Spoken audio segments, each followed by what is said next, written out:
दक्षिण भारत की समृद्धि का आधार नारियल अब नर्मदा वैली के किसानों की तकदीर संवारेगा। कृषक अनिल पचौरी की अथक मेहनत और लगन से इस दिशा में मिली सफलता को सरकार अब अन्य किसानों से साझा कर उन्हें नारियल की खेती के लिए प्रोत्साहित करेगी। कृषि मंत्री कमल पटेल अपने गृह ग्राम वारंगा में भी नारियल के पेड़ लगाने जा रहे हैं।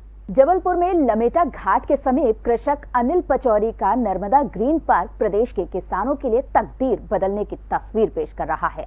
10 एकड़ के इस कृषि फार्म में नारियल के पेड़ लहराने लगे हैं और उन पर नारियल भी अब नजर आने लगे हैं। कृषि मंत्री कमल पटेल ने अनिल पचौरी के फार्म का निरीक्षण कर इस उपलब्धि पर प्रसन्नता व्यक्त की। इस फार्म पर नारियल के पेड़ों के बीच गुलाब के फूल भी उगाए जा रहे हैं। इसके साथ ही चना और तुअर की खेती भी हो रही है। अनिल पचौरी इसके लिए जैविक खेती को अपनाए हुए हैं। कृषि मंत्री कमल पटेल ने कहा कि इस तरह की वैकल्पिक खेती को प्रोत्साहित करके किसानों की आय को तेजी से बढ़ाया जा सकता है। कृषि मंत्री कमल पटेल ने नर्मदा ग्रीन पार्क में अवलोकन के बाद चंदन का पौधा रोपा। सपना है कि किसान की आय 2 गुना, 3 गुना और 4 गुना करना है। अभी जो लक्ष्य रखा है 2022 तक हमको तो किसान की आय 2 गुना करना है। तो हमारी परंपरागत खेती, उसमें कुछ आधुनिक और नए नए प्रयोग, ताकि किसान को लागत कम लगे और उसकी आय बढ़े।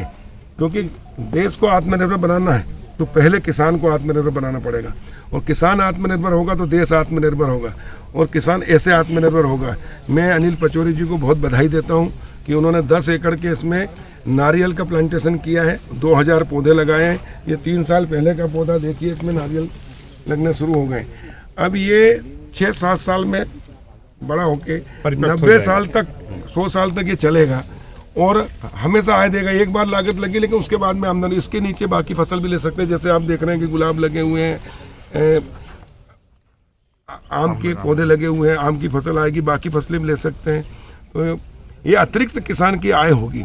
तो इस प्रकार एक अभिनव प्रयोग इन्होंने किया है जो सराहनीय है। इसको देखने आए, इसको प्रदेश में हम बढ़ाएंगे। मध्य प्रदेश, हाँ, मध्य प्रदेश में बढ़ाएंगे। मैं खुद अपने यहाँ लगाऊंगा, इनको बुलाया मैंने, अनिल जी को लेके जाऊंगा और हम प्रचार प्रसार करेंगे ताकि किसान की आय बढ़े।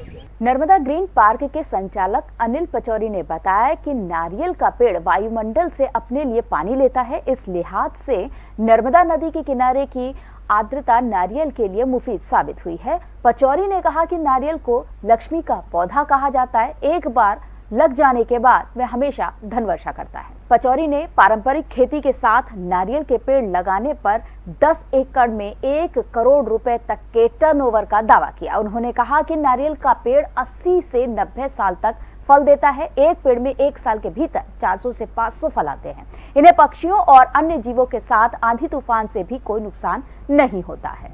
जब आप खेती है, किसानों को इससे बड़ा लाभ मिलने वाला है। ये मध्य भारत का पहला नारियल का प्लांटेशन है। इसमें एक मजेदार बात यह है कि ये वायुमंडल से पानी लेके अपने जड़ों को देता है, तो इसलिए हमारे यहाँ के जमीन के अंदर वाटर स्टेटा भी बहुत अच्छा बनेगा। दूसरी चीज, ये पौधा हमेशा के लिए, ये एक बार लगाने के बाद 80-90 साल तक क्रॉप देता है। एक साल में एक पौधा 400 से 500 फल देता है। अगर इसको 10 एकड़ में लगाया जाए तो निश्चित ही इसमें 1 करोड़ से ऊपर का टर्नओवर किसान का होगा। दूसरी चीज, इसमें किसी प्रकार का कोई नुकसान नहीं होता है। ये फल ऊपर लगा रहता है, न इसको चिड़ियां खाती हैं, न इसको बंदर खाता है, न ये आंधी से गिरता है। इसमें लाभ ही लाभ है। नारियल का जो पेड़ है ये एक प्रकार से लक्ष्मी का पौधा होता है। 10 किलो का यूनिफॉर्म, 12 किलो का एम्युनिशन, 15 केजी का रक्सैक। एक सोल्जर जंग में दुश्मन से ये सब पहन के लड़ता है, और आप एक मास्क पहनने में हिचकिचाते हैं। यही तो है आपका हथियार कोरोना से लड़ने के लिए। एक सोल्जर आपसे कह रहा है, बनिए कोरोना सोल्जर, मास्क पहन के। इस जंग में जुड़ने के लिए IamACoronaSoldier.com पे रजिस्टर करो। मास्क पहनो, कोरोना सोल्जर बनो। मास्क का वार, कोरोना की हार।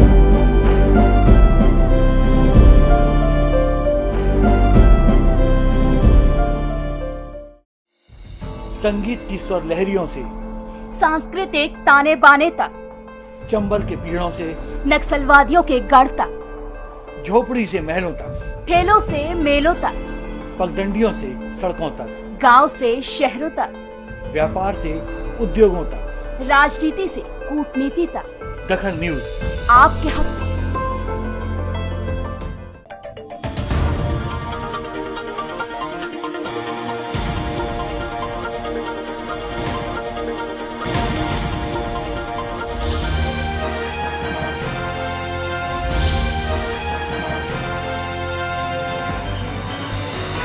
आप देख रहे हैं दखल न्यूज।